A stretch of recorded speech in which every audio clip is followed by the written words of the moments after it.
Ils sont très nombreux ceux-là qui, dans notre société, usent de leur posture sociale ou professionnelle pour abuser des autres. Ceux-là qui n'ont personne pour les défendre, pour plaider leur cause. Les non-names, comme cela s'appelle chez nous. Dans cette catégorie de profiteurs, il y a de tout. Des hauts placés à ceux situés au bas de l'échelle, positionnés par les leurs à des endroits stratégiques pour amener des butins et à en faire pour eux aussi. Ne dit-on pas que la chèvre broute là où elle est attachée? Ils sont postés dans les administrations, récoltant les pourcentages pour tout service rendu dans la norme des choses. Ils sont aussi en service dehors et parmi eux, on a les poseurs de sabots chargés du bon ordre urbain qui s'illustrent par des intimidations au-delà de ce travail salutaire de veille à l'ordre dont ils ont la charge. Ils s'en mettent abusivement dans leur poche. Dans cette imposture, il y a aussi ceux de la prévention routière postés sur les grands axes routiers qui se jouent des conducteurs, même les plus sérieux, inventant des contraventions aux motifs fallacieux puisqu'il leur faut une bonne récolte sur le terrain où l'appât du radar est le gagne 1000. Le trafic d'influence a véritablement intégré ces milieux où le montant à verser pour leur poche se négocie pour éviter de payer pour les caisses de l'État. C'est aussi le même scénario au niveau des péages où certains conducteurs des lignes payent pour la journée en mode ni vu ni connu. Bien stationné ou pas, vitesse excessive ou pas, si vous avez la malchance de tomber dans le viseur, vous y laissez des plumes. Vous versez la rançon demandée pour sortir de la nasse. Sans indexer ces activités d'utilité publique et sécuritaire, nous dénonçons cette imposture mal placée qui s'y mêle et qui victimise certains usagers. Assouvir les besoins de gorge puisque ça sert à lever le coude dans les bars, à gérer les tontines, les deuxième et troisième bureaux, nous dit-on, c'est au rythme de ces exigences que ça fonctionne. Des postes de péage créés partout, obligés d'obtempérer sans comprendre, on va faire comment? C'est la question qu'on se pose souvent. Le Cameroun, c'est le Cameroun. Les pleurs du Mbolé, on s'en fout. Nous recevons de nouveau le docteur Sangwana Victor Romeo. Vous nous revenez dans ce studio pour cette autre chronique. Vous êtes universitaire, vous êtes chercheur. Nous parlons d'une question pertinente, mais surtout qui gêne. Vous nous avez écoutés. Qu'est-ce que vous en dites? Je voulais déjà vous dire le plaisir de revenir dans votre studio. Alors, vous décrivez un autre phénomène qui est symptomatique d'une situation d'anomie, c'est-à-dire de maladie de la société. Émile Durkheim considérait, n'est-ce pas, la société comme un corps qui fonctionne selon un dispositif où lorsque un membre ne joue plus son rôle, ne respecte plus ses fonctions, il y a un dysfonctionnement qui rend le corps malade. Et je pense qu'aujourd'hui, c'est ce qui est décrit. Ça mobilise également la théorie fonctionnaliste.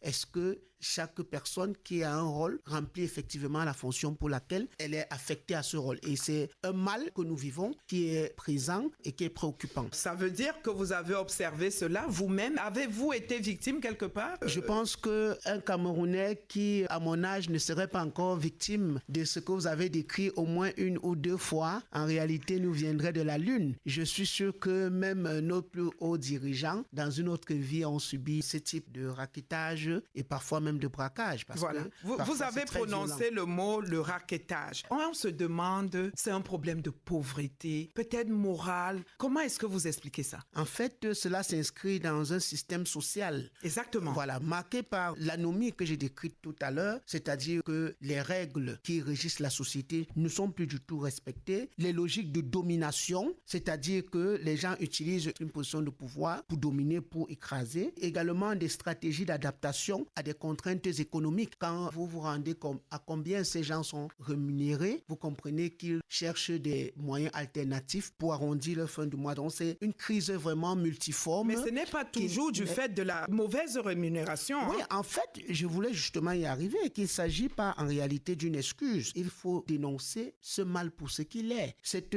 déviance est socialement structurée au niveau des réseaux d'influence. Si vous faites une immersion pour scanner les profils des personnes. Vraiment, ils ne ressemblent pas aux citoyens normaux. Il faut interroger le processus de recrutement parce que ces personnes ont une confiance démesurée. Elles sont convaincues d'être intouchables, c'est-à-dire elles ne sont pas régies par la loi, par les prérogatives liées à leurs fonctions. Elles sont convaincues d'avoir une autorité illimitée qui leur permet de faire impunément. Vous avez les S là qu'on vous lance sur la route alors que vous êtes en train de rouler, ce qui est strictement interdit parce que ça met la vie des personnes en danger. Oui. Et c'est la même chose avec les poseurs de sabots. Également, vous avez des poseurs de sabots qui, en réalité, lorsque vous comprenez le fonctionnement, j'en ai été victime, essayez de comprendre ce qui se passait. C'est un agent de la mairie qui m'avait dit, monsieur, vous pouvez garer ici avec la tenue de la mairie. Et juste après, les autres sont venus mettre le sabot. Par la suite, quand je vais à leur rencontre, est-ce qu'il n'y a plus de discipline? Est-ce que c'est une complicité? Les types me font comprendre que lorsque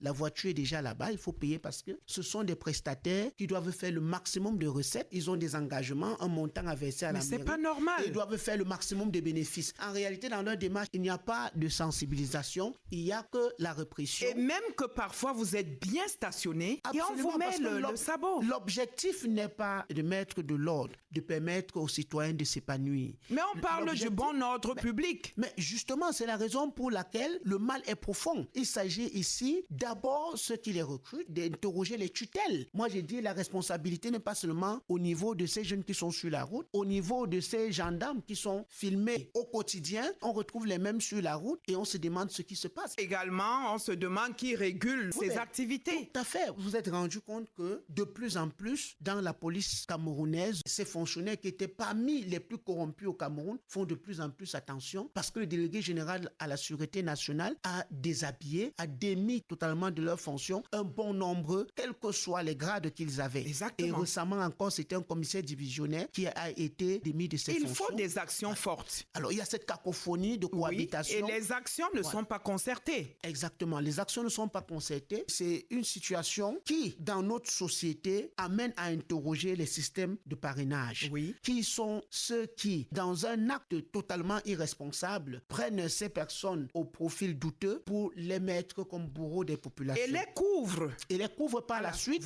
quand ils ont commis des impairs. Exactement. Quels sont les réseaux d'influence qui concourent à protéger ces personnes? Le clientélisme qui s'organise en complicité avec les call-boxers, etc. Et chacun a sa part, exactement, dans le butin. Au vu et au su de tout le monde, au niveau des pouvoirs publics, au niveau des autorités publiques, chacun dans le registre qui le concerne devrait sévir face à cette situation. Le laisser faire, le laisser aller de ces infractions concourt à une sorte de ce que Charles Ateba-Yene appelait la normalisation de l'écart. Et finalement, ça devient ce que Pierre Bourdieu appelait un habitus, c'est-à-dire une pratique normale, une pratique qu'il faut apprendre pour s'insérer dans le système, une pratique qui s'inscrit dans un large réseau de prédation et qui se reproduit. Exactement. Qui traduit une faiblesse de la régulation sociale. C'est dommage. Et les victimes, c'est des pauvres personnes qui n'ont personne pour les défendre. Justement, absolument. Cela devient de plus en plus généralisé et c'est très dangereux parce que ça contribue à une méfiance envers les institutions. Ces personnes se revendiquent d'une institution. Oui, et parlent même au nom des autorités. De la hiérarchie. Et ça entraîne une perte de la légitimité de l'État parce que l'État est affaibli face à ce genre de situation et ça aggrave le mal-être des populations qui font déjà face à un certain nombre de difficultés. Et puis, ça remet au bout du jour un certain nombre d'inégalités. C'est-à-dire, si vous n'avez personne, vous êtes vulnérable, vous vous faites racketter, vous ne pouvez vous plaindre nulle part. Du coup, on assiste à l'exclusion des pauvres, à la reproduction, à l'exacerbation